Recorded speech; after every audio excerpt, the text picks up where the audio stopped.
Doncs estem vivint un procés d'independentització de Catalunya de cara a Espanya. És un repte molt important, tant per Catalunya que per nosaltres, per Catalunya perquè és el moment de crear un nou país i potser amb gent nova,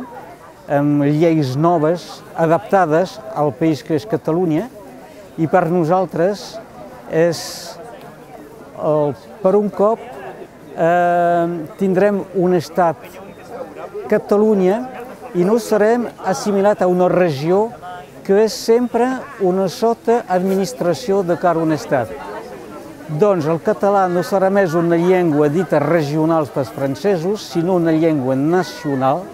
que nosaltres podrem reivindicar com a tal. Doncs espero de la independentització de Catalunya, per nosaltres, que la llengua catalana aquí pugui viure una revifalla i que es pogués tractar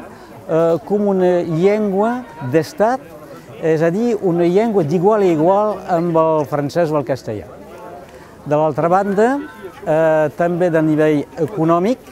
si els polítics d'aquí, la Catalunya del Nord, saben o entenen l'importància del fet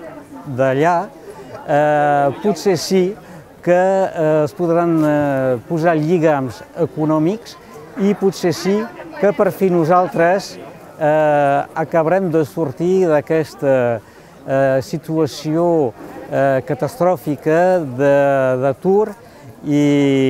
a nivell social també que és catastròfic. Doncs de la independència de Catalunya jo ha d'esperir tot.